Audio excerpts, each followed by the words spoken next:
Spike Lee documents life in New Orleans after Hurricane Katrina destroyed the city's anti-flooding safeguards in 2005 in When the Levees Broke, a requiem in 4 acts.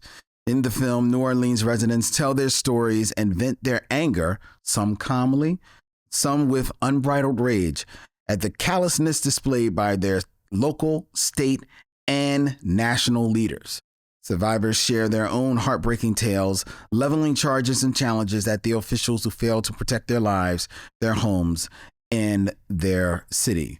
This documentary, which won an Emmy Award for outstanding documentary filmmaking, was directed by Spike Lee, produced and directed by Spike Lee, along with Terrence Blanchard, who was a prominent voice in the documentary as a New Orleans resident, and has a heartbreaking tale of his own that he shares in the story. Was Vincent's selection for this Doc to School edition of the Micheaux mission.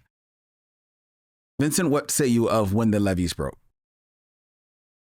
Look, this is a monumental achievement of a documentary. As you mentioned, it is 4 hours long. When it played on HBO, they played it over 2 nights, 2 hours each. And the 2 words that I just came with overall is comprehensive. Like, it really does approach this event around Hurricane Katrina, leading up to it, the aftermath, so on, in such a comprehensive manner that it is masterful. It is 4 hours. And while certainly you have room to tell a story, 4 hours is also a length that you could very easily get muddled down and go back. And just as a comprehensive document, I think it is masterful. The other word that I come away with is prescient. I think there is so much that I got in 2024 watching this over the past 2 days, where I said, this speaks to the moment today that we are in right now. I'm do something I don't generally do. Like, I usually have this almost as a good luck charm. Like, I take notes and then I kind of keep it sitting over on the side, and I never open it while we're talking. But because it's I like just to organize my thoughts. So just kind of go through each, bullet points each episode. The first episode, I think, deals with the lead up to Katrina. Katrina was a hurricane that hit New Orleans in 2005. And the first episode, I think, does a wonderful job conveying the feeling of everyone. Yeah. And which kind of goes to the decisions that they made. You have residents and residents' voices throughout the first episode. I decided to leave. I decided to stay. I was going to go to a hotel. I was going to go here. I was going to go there. And if there's one compliment that I give the overall series, it's how much the voices of the residents of New Orleans you hear. They tell the story. But besides the residents of New Orleans, you hear from Ray Nagin, who was the mayor at the time. You hear from the lieutenant governor. You hear from the governor. Yeah. You hear from faculty at universities. And this is something that you have to commend Spike Lee. At this point in 2009, when this was made, he's Spike Lee. Like, at this point, he is one of the most well-regarded and respected directors in the world. And the fact that he could get these people to participate, I thought was really admirable. And the thing that the first episode does so well is that it lets you know that everyone in New Orleans was looking at this through the prism of Hurricane Betsy, Right. which was the last big storm that hit in 1965. So that a lot of the people said, and you heard this again and again, I made the decision to stay because I lived through Betsy. There have been storms since Betsy. It's not going to be as bad as Betsy. And you hear Betsy, Betsy, Betsy. But then the other thing that you hear in reference to Betsy is that there have been storms since Betsy that weren't as bad that they told us to evacuate. I evacuated. It wasn't that bad. And financially, you can't just up and move like people that. don't have the resources. And talking about the prescience of this observation, why didn't you leave? And the answer is basically, I can't afford to leave. We are now living in, if I'm being optimistic, a post-COVID moment where we've all lived through. Again, if I'm being optimistic, if for the sake of argument, we say that COVID is over or this COVID event is over. Right. And there were so many of us that made decisions during lockdown, during this, that were based on the resources that we had or didn't have. And much like Katrina, a lot of people who had resources, who had avenues of movement, judged people who made different decisions. Well, why didn't you do this? Well, why didn't you stay home? Well, why are you on the bus? Why did you do this? And there was such a parallel to me with that. The other thing that I think is worth noting that you get from the first episodes, besides this setup with all of these different voices, this real focus on the decisions people made, talking about Betsy, apparently, if you live in New Orleans, according to this documentary, I'm not from New Orleans. I don't know. I'm just going by the documentary. But the accepted wisdom is that the government, the local business folks, whoever, blew a levee. Yep. In 65. 65 or 67. 60, in Betsy 65. And they blew the levee to have the water go to another part of New Orleans, a more impoverished part, right, to save the French Quarter. Right. Because if you know anything about New Orleans, if you've never been in New Orleans, in New Orleans, the French Quarter is the tourist section. It's the section that is the jewel of New Orleans. Let's be clear. There are other parts of New Orleans that are also beautiful, that are also worthy of being preserved. But the money is in the French Quarter. So that since 1965, people have said they blew a levee to protect the French Quarter. Right. And one of the things that they speak about, and you have firsthand accounts where people talk about, I heard an explosion, I heard a boom, and there is conversation about whether or not they blew a levee this time during Katrina. Exactly. And I think what is more important than they did or they didn't is the fact that people believe that they could have. Like, what does that say about the standing of the government with the common person in New Orleans, that they believe this is something they possibly could have done? And so you have this, again, whole hour, very comprehensive. Move to the second hour. Second hour is really about Katrina has hit. And there are just these horrific firsthand accounts of living through this storm, which was bad. Let's be clear. The storm was bad, but what we've all sort of accepted, many of us who watched it happen, the storm was bad, but what really destroyed New Orleans was, as the title says, when the levee broke. When the levees broke.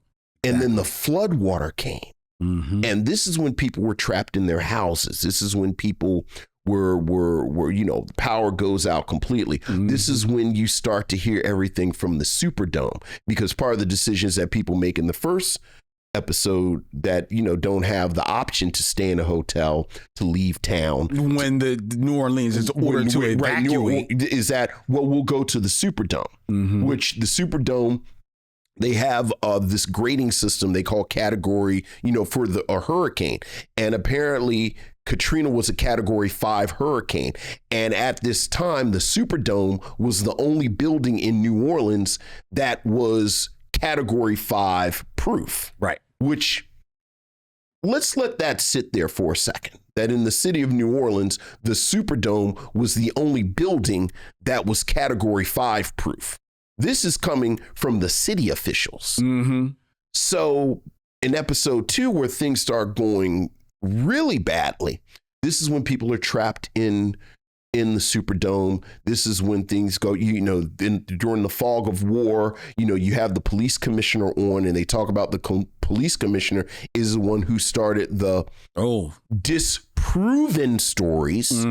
He's the one that started all the rumors about the rape and the murder and everything going on within the Superdome that those of us who don't live in New Orleans, we all heard on the news. Yeah. I'm going to say it again, 20 years later, it has all been disproven. Yes. But again, to Spike Lee's credit, to get people involved and people actually became involved with the documentary.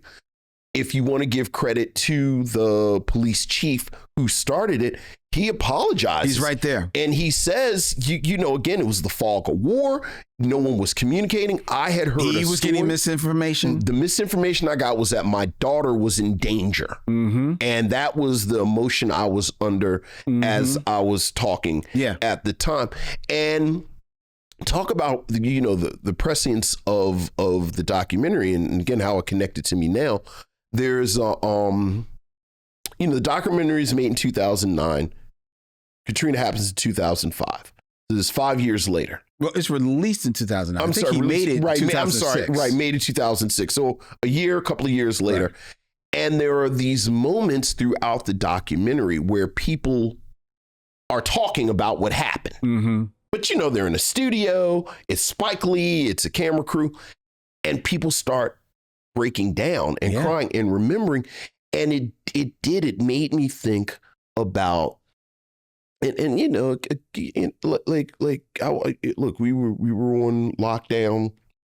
We, went through COVID like everybody else, but I'm always quick to say my COVID experience was a fairly benign one compared to what a lot of people went through. Like I was with my family. I could work from home. I could, get Instacart. But there are moments like there was a moment this weekend we were driving and there's an area around here called Chad's Ford. And we were out there and we were coming up a road and saw a Target. And it was something about, because, we're moving in the fall. And it's something about the way the light hit the Target and the angle we were coming from. It reminded me how in the midst of the lockdown, the whole family just got in a car after, however many weeks. And so, we just got to drive. We just got to get out. And I remember that feeling of driving and seeing a Target and the light hit it the same way. But I remember that feeling in the height of it where we just did not know what was going to happen with this thing. And again, I don't want to be dramatic. I don't want to, I don't need therapy or anything with it. No more therapy than I think the whole country needs. Again, my COVID experience was pretty benign. People during Katrina saw loved ones die, saw their homes destroyed, saw their city destroyed. Even more than that, sorry to cut you off, they saw their loved ones die with them and then being unable to do anything about it. Unable to do anything with the body. Nothing to do with the body. Except just move it to the side. So you realize that this is something that is always going to be with them. And again, to Spike Lee's credit, as a documentarian, he captures this. Like he captures how this is going to haunt them for the, later on, in the the last part of the documentary, the subtext becomes text, where you do get people talking about the psychological damage and everything that happens. But the other thing that you get in the second episode is this focus on the sheer incompetence that is amplified through racism and classism. Like this sheer, Michael Brown, who's in charge of FEMA, and he's completely unqualified. Like completely unqualified. Yeah. Like everybody in this room is more qualified to run FEMA than he was. Yep. Like when you look at his resume, everything, and this was this was basically a perk that was given to him. Yeah. Because he was a friend of the Bush administration. So the film captures how completely unqualified he is. But then because it's a poor black city, nobody cares. And yes, it 100% reminded me of the Trump administration's handling of COVID. Like just the sheer incompetence. You're a Republican, you're a Democrat, whatever your feelings are about politics, there are some people who are competent, who are able to do a job. And so much of what happened during this moment did not have to happen if just one person, like there's a moment with Soledad O'Brien who was really on the ground a lot. Yeah. And Soledad O'Brien talks about talking to Michael Brown and her intelligence, not her smarts, even though I think her smarts are, but like her intelligence gathering is sharper than his. And he's the head of FEMA. And she referenced her nephew. She actually says my 23-year-old production assistant has better intel on what's happening in New Orleans than the head of FEMA. And you get all of that in this second episode. Third episode moves chronologically, but now you get the sort of the extension of this theme of incompetence, where the aftermath, where people are displaced, when people are finally quote unquote rescued, they are sent to 44 different states. With no records of where they're going. No one-way tickets. One-way tickets. There's no record of who's where. Yeah. So that you have families broken up who don't know whether or not their loved ones are still alive. Their loved ones, their relatives are. At one point, Dr. Michael Eric Dyson says there is very much a parallel to slavery when families are broken up and sent away. And your instinct is to say, all right, dog, you're being a little dramatic right now. But he's not wrong. Cut to a mother in Utah. Who does not know where her children are. And again, just the sheer incompetence, the sheer racism. This is the moment on the news where they're talking about people going to different parts of the United States. And there was a moment. I was about to drop an F-bomb. These sons of bitches are calling them refugees. Yep. There it is. Like there's this beautiful quick montage where Spike Lee shows all of the newscasters calling American fucking citizens refugees. Refugees, the refugees. And it's all racism. Like you can't tell, it's nothing but racism. And again, if you close your eyes, it's the exact same way that people are talking about Haitian immigrants in Springfield, Ohio. It's the exact same today. Thing. They're breaking laws. They're causing crimes. They're making a ruckus. And it is sobering that 20 years later, it is this same kind of language. It is this exact same dynamic that you see. And then, you get to the fourth episode and you start to, you see the resilience Yes. of New Orleans throughout. But I do think the fourth episode shines as much of a light on the resilience as they move into almost a year later and they're talking about a Mardi Gras. Mm-hmm. And and it's just beautiful. Like, it's beautiful. But they talk about part of the beauty of New Orleans is frankly the Black people from New Orleans. And they talk about, again, how forces are using this moment to clean out, quote unquote, Black people. The thing that I love about so many of the participants in the documentary, going back to the sort of belief that they blew the levee in 65 for Betsy. People who live in the lower Ninth Ward, which is a section of New Orleans that was affected arguably the worst, say they've always known that they didn't want them in the lower ninth. Mm-hmm. And, I have to say, when you talk about this as little or as much as my father, as I've mentioned, lived in the Callio projects in the lower ninth. And it is beautiful over there.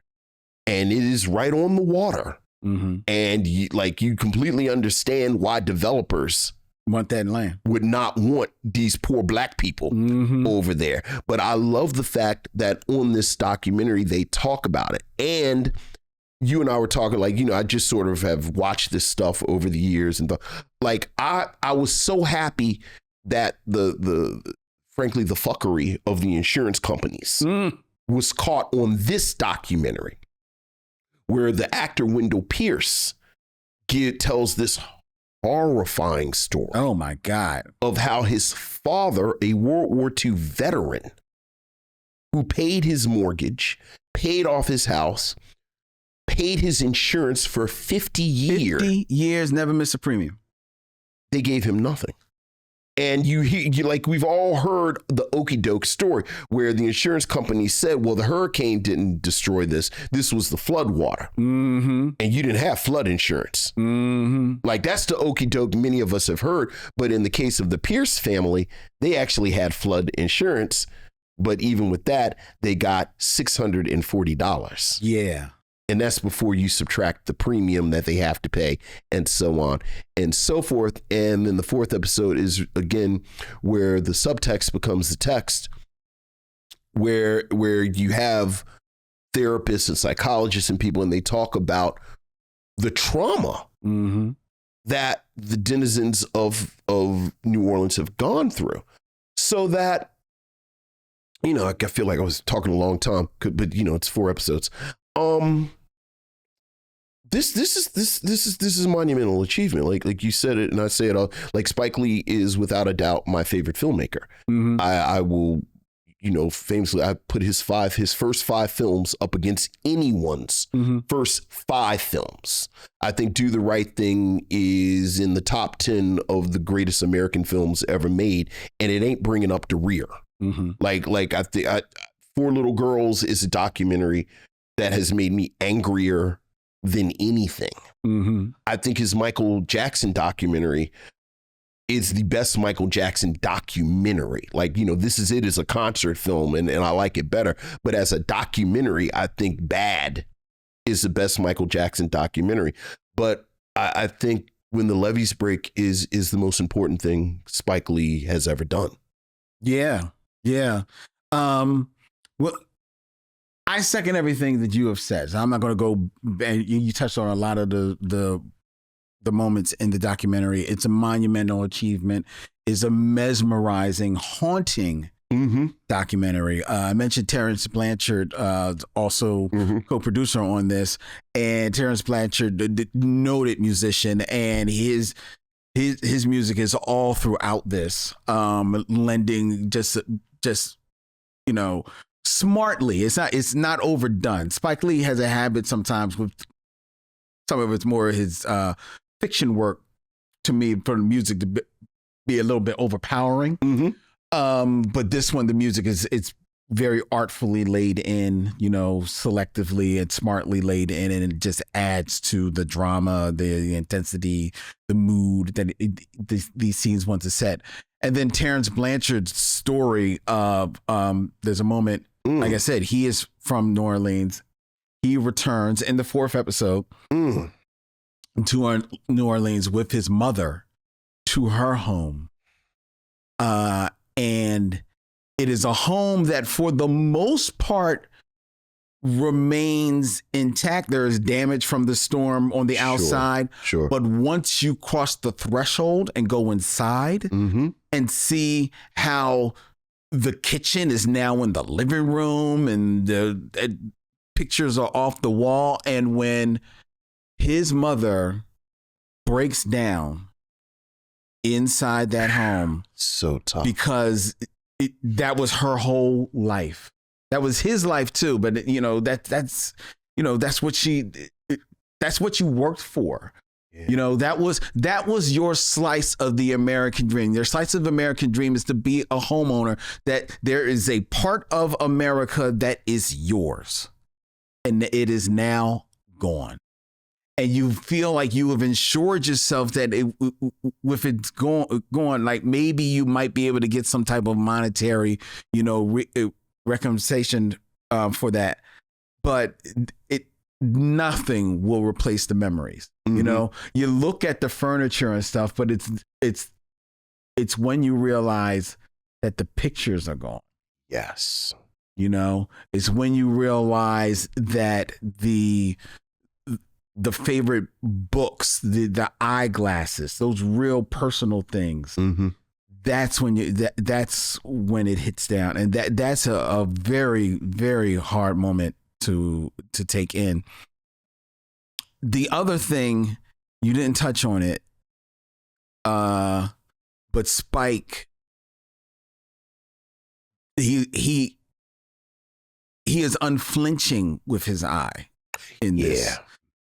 So one of the scenes, if you can remember, because some of you may be young enough, we're talking about almost 20 years ago. Yeah. One of the scenes that you would see on the news a lot of the time were, yes, you saw people stuck in attics, you saw people being rescued by helicopters, and that footage just is all throughout this. But you mentioned about people having their loved ones dying. There was scenes of people who you would see their loved ones being dead and they'd just drape a blanket over them for people to find them later. There's a touching story about this one man who was with his mother. He rescued his mother. He pushed his mother all the way on a wheelchair, all the way to the Superdome, and it's just waiting outside in 100-degree plus heat, just waiting for some type of salvation of food or water to come. And he's talking to his mother back and forth. And after about 10 minutes, he realizes his mother is no longer talking to him. He turns and his mother is dead. And he has there's nothing that he can do but move his mother to the side. Yeah. And leave a note with her that this is my mother, and contact me whenever they eventually come for the dead, right? Which is a whole nother story, right? But another haunting image of this is that in the flood that destroys New Orleans in the lower Ninth Ward, you see bodies floating. Yeah. And they are now bloated from floating in the water for so long. As the water subsides, you see bodies just stretched out all over the street. Some of them in rigor mortis, stuck in just almost unrecognizable. Yeah, as human bodies. Yeah, there is a quick, and you'll miss it, but I unfortunately was looking. There is a corpse of a dog. Yeah, that is hanging from a window. That I don't know if the dog was trying to get out or whatever, didn't make it. And it's the corpse of that dog. Yeah. And man, it freaked the hell out of me seeing that. And kudos to Spike for having this unflinching eye, but kudos also to him because as a documentarian, he does what we sometimes fault him in his movies. He gets out of the way. Yeah. Sometimes you hear his voice kind of prodding people with questions and stuff, but that's very infrequently. He's invisible. He is almost, and he never appears on camera. Right. And he gets out of the way, and like you said, he lets the people of New Orleans tell their story. You know, whether or not they be the politicians, who some of them have to deal with their own, failings. Have to deal with their own feelings, or the citizens having to deal with, tell their story and deal with the anguish that is still in a lot of them. And this is a very powerful document, and it's so powerful that, dude, I'm not gonna lie. I came into the studio ready to just knock you upside your head for choosing this because this. I do not often get in bad moods from film. Famously, we talked about it when we reviewed Roswell. That is a movie that left me insane. Rosewood. Roswell is the aliens. Right. Rosewood, excuse me, Rosewood.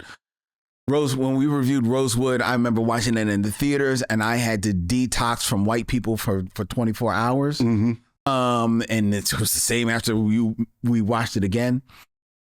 And this movie had me in a mood. I live in a predominantly white neighborhood. I stayed in my house till it was time for me to come out to do this because this puts you in a mood, man.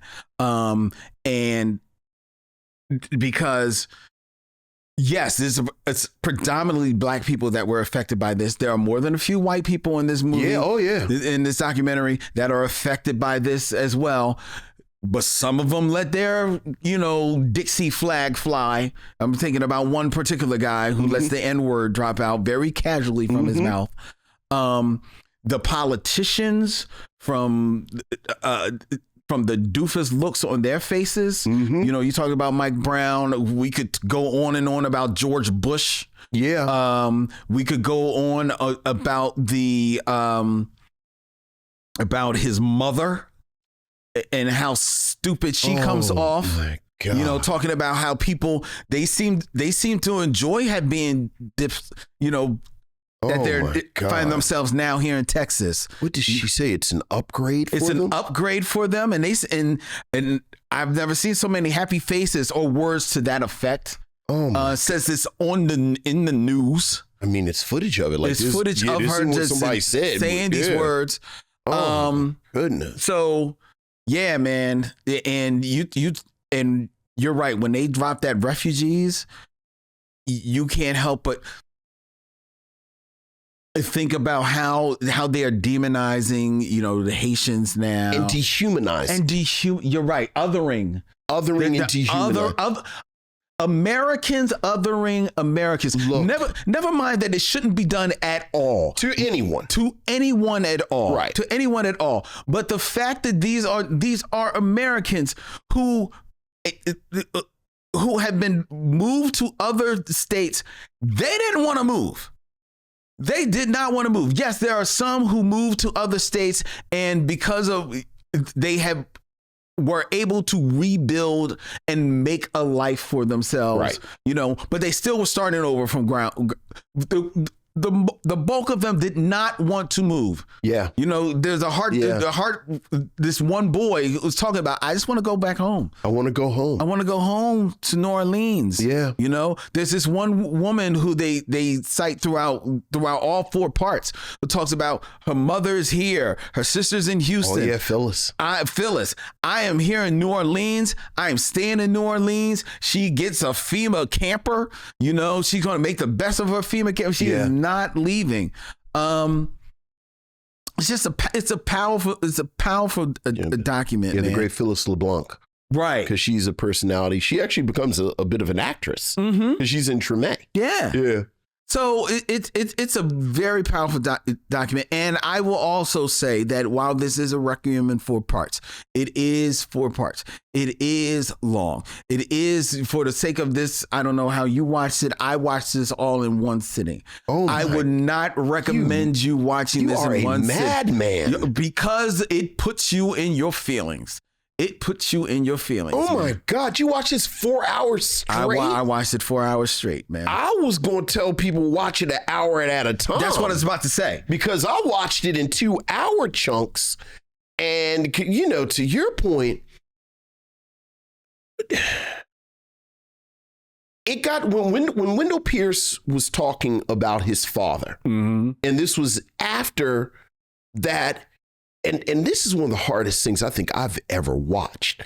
That sequence with Terrence Blanchard and his mother just crushed me. Yeah. So when it got to Wendell Pierce, I remember watching thinking, please don't show what Wendell Pierce is talking about. Like, I can't deal with another elder. Yeah. Dealing with this in real time again. So there's that. I wanted to circle to something you said and piggyback when you talked about the fact that although the vast majority of the participants in this were Black, there were New Orleans from all walks of life. Yes. That participated, and talking about something that we rarely give Spike Lee credit for. I loved the light touch that he does to show the different socioeconomic situations of people in New Orleans. There's this wonderful old white couple. I knew you were going to go there. Who are actually rich. And everything about them, everything they say, their body language. Oh my God, yes. They are very much, you know, in fact, the story they tell is that when it happens, they were overseas. They were on vacation. You know, the guy tells this wonderful story about seeing the ruins of Pompeii. And I see it, and then I see what's happening in New Orleans. And it's just so tragic and so awful. We were at the ruins of Pompeii. So then after that, as we were at a little cafe. Right, as we were and let's be clear, Len and I are sort of exaggerating for effect. Not much. But Spike Lee is not judging. No, not at all. There is no comedy. This is their Katrina experience that they are sharing. Yep. We are New Orleans. This is where we live in New Orleans. We have a voice in New Orleans. And every rung on the socioeconomic ladder, you have people, it took me a long time to get the check so that I can rebuild. And you know, I just got the insurance check and I don't know. And, you know, I got to do this. To, I don't know where my family is. Yeah. We don't have electric. I mean, even, you know, Phyllis LeBlanc, who we talked about, who's really kind of the breakout. She has a trailer. She's in good humor. But as you said, you know, her family is scattered. She still has her husband. Yeah. She's still in her right mind. So like even her experience compared to, you know, for instance, the woman who was displaced, you know, it looks like she's going to build her a new life, but you know, she's displaced in Utah. Yeah. Her children were in Texas. I know. She had no idea where anyone was. Or, once again, Mr. Pierce, his everything is just destroyed, and they don't give him anything for it. And I admire this light touch, which again speaks to Spike Lee's relative invisibility, where the camera never judges these people's experience. Your experience was your experience. Your experience was your experience. We bring it all together and you get this mosaic of experiences. There's a moment on the other end of the spectrum where at one point, Wynton Marsalis is singing St. James Infirmary over a montage of dead bodies. Yeah. And I said, well, I don't know if you could get more New Orleans on the nose than this moment. Mm-hmm. But this is an event that calls for this level of sort of amplification. Mm-hmm. Like in another context, this would be a cliche. Right. You know, the jazz man singing St. James Infirmary, not only the jazz, you know, a jazz man, the jazz man, like the jazz man. Right. When Marcel, you know, he's singing St. James Infirmary, talking about New Orleans, but you know, I again,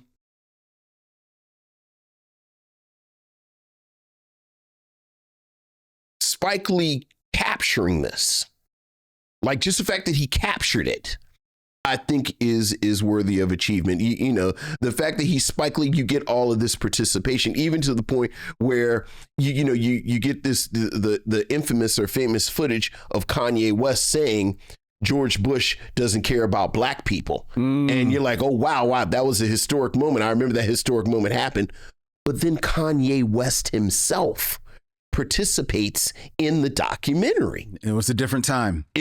But again, you had all these players who have now almost 20 years later, and frankly, fairly soon after it happened, have become part of this mythology. It was wonderful to hear their own voices speak to all of this. And I would have loved for him to have been able to capture the voice of Condoleezza Rice, because I didn't know her story about how tone deaf she was to what was going on. You remember? Can you tell the story? So if I remember, Michael Eric Dyson tells the story. Right, he tells the story about Condoleezza Rice. If I remember, is while this is all going on, she's shopping. Right. First, she's shoe shopping. She's at the Ferragamo store. Right. All right. Okay. Keep going. She's shoe shopping for Ferragamo, and she learns about this, and I think she may have put out some type of statement, about that. But then the next morning, she's playing tennis. Yeah. With Monica Seles. Mm-hmm. All while this is going on. Yeah. While people are being... You skipped what she did that night. Oh, because that night she went to see Spamalot. And is that where she's confronted by somebody? Well, she's confronted all through, like she's confronted at the Ferragamo store. Yes. Then she's confronted at Spamalot. And then, as you said, she's playing tennis. And Michael Eric Dyson says, so this is someone who is more interested in balonics, the shoe balonics, Broadway, and balls. This Birmingham, we're not doing it justice at all. We're not. Michael Eric Dyson is he does it much better. But yeah. That because I didn't know that was new information for me. I was like, and not that I'm a big Condoleezza Rice fan at all. Sure. But it was like, whoa. Yeah.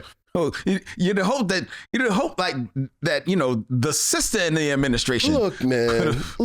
I think try not to get too overtly political. But like I think because of the political moment that we have lived through and are living through at this moment, it's very easy to look back at the Bush administration through rose-colored lenses and say, well, at least they weren't madmen. At least, again, what I just said about this, that, and other. But one thing the documentary reminds you, they were horrible. Yes. And the thing about like when he said, they talk about the so many infamous quotes from this moment where George Bush says, "You're doing a great job, Brownie." Mm-hmm. It was like Pavlov. I got triggered when I heard it. I had forgotten. It was like, right. Yeah, and it was doing a great job, Brownie. And it's a fun moment where some body calls what they call Dick Cheney. You call him like an asshole right there, like to his face. So that was real. Yeah. Would you recommend that people see When the Levees Broke, a Requiem in 4 acts. I would. I think you have to. I think you have to. I think, again, look, as a documentary, just as an artistic achievement, just on the level of craft, on as an example of Spike Lee as a master filmmaker, I think this is an amazing document. Mm-hmm. I think it is better filmmaking than some of his films. Mm-hmm. I think, as I said, I think there is a lighter touch that he has with this documentary that you know, as you mentioned with the music, like I wish there was this kind of light touch in some of his films that you see in here. As a historical document, I you know, again, I'm not the Hurricane Katrina documentary expert, but I don't know if I saw another documentary about Katrina and this moment that is better than this. Me neither. And so just for that, and then like I said, post-COVID, it hits different. Oh, yeah. Like it really did hit different over the past 2 days where again, there's a moment in here where Ray Nagin is talking about how people were comparing him and his and what he did during Katrina with Rudy Giuliani in 9/11, and Ray Nagin rightly points out, you know, it's a little unfair because as horrific as 9/11 was, it was a moment. Like 9/11, the attacks happened and then was over, and you know, was over before many of us even knew what was happening. And then it was dealing with the aftermath. And 9/11 you know, if we're talking about what happened in New York, was in this isolated area. Whereas Katrina, and what we talk about as Katrina and the levees breaking, was an entire city. Like as Terrence Blanchard pointed out, 80% of the city was underwater. Yep. And this was something that went on for an extended period of time. I mean, just to circle back to the brother who spread the rumors about the rape and the crime, one of the things that he pointed out, and that is a theme throughout, like if you were an official, you weren't sleeping, you weren't bathing, it was the heat, everything. Like, you know, they talk about the Coast Guard, who was one of the very few kind of organizations that did what they, you know, like everyone said, like you talk about people getting rescued from the water, understand that wasn't the federal government, that wasn't the state government or even the city government, that was the Coast Guard who stepped up. But even they had to break their own rules. Yeah, they had to go above and beyond. And, you know, now we're flying in helicopter, you know, 12, 16-hour shifts. So it is similar to the trauma and to this sort of moment with COVID where, you know, for a long time there, it was open-ended. Like we didn't know. And again, like I'm being very optimistic in talking about COVID as something that's over. People are dying. Yeah, still people getting COVID. People are still getting COVID. People are still dying. We still have not really identified what long COVID is and what the effects that's going to have. So this treatment of the effects of this traumatic event, I think holds many lessons for us now. So that, again, I think this is technically a masterpiece and a masterfully made text. And I think as a historical document, it is invaluable. Again, all the people who are on record in this documentary, talking as a historical piece, it's invaluable. And then just as something we can learn from. I think it's invaluable. Yeah, I would now, much like we said, I do suggest people watch it. Maybe watch it for an hour, live your life, come back tomorrow, watch an hour, watch it over 4 nights. Don't be like Madman Vincent, real Madman Len, and watch it all. But yeah, I absolutely. And you? I would definitely recommend that people see When the Levees Broke, a Requiem in 4 acts. If you haven't seen it in a long time, see it again. Free plug is streaming on Max right now. And the sequel is on there. 5 years later, Spike Lee went back and did another 4-part series, God Willing and the Creek Don't Rise. My people would say the crick.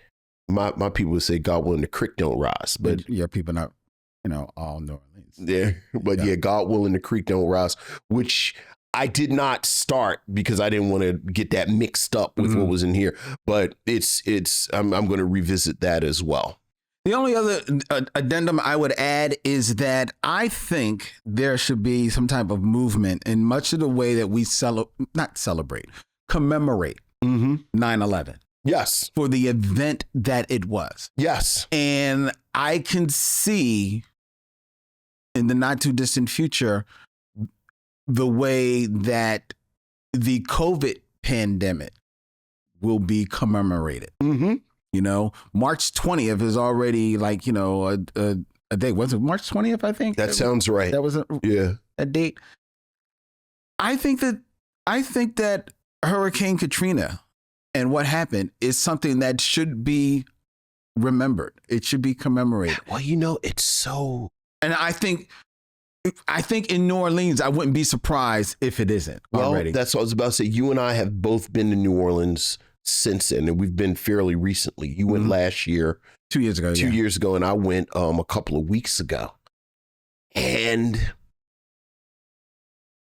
I've been a couple of times since Katrina, but never left the quarter. Like I was there for something, was in the quarter, went to the hotel, this, that, and the other.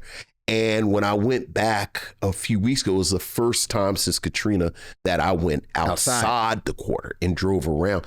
And more pointedly, it's the first time I went to the 9th Ward. Since then, as I mentioned, the Callio projects, I think Master P was from there. And like I said, my dad lived in the Callio projects.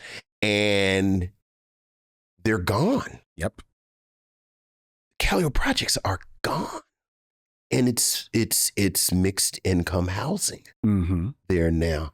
And it feels a lot emptier. And there's so much of New Orleans that, again, I'm not a New Orleans expert. I've just visited sometime, visited my whole life and go there 2-3 days at a stretch. It felt a lot emptier. And frankly, it's much whiter than I remember. And to your point, I agree with you. It should be commemorated and we should. And I'm certain that people do commemorate it in certain quarters. But as they said in this documentary, in 2005, in 2024, when I was driving around, I said, I wonder if this was the plan the whole time. So, yeah. Yeah, I just think we owe it to them. We owe it to them to always remember. Always, and you're right. This is something that should be taught.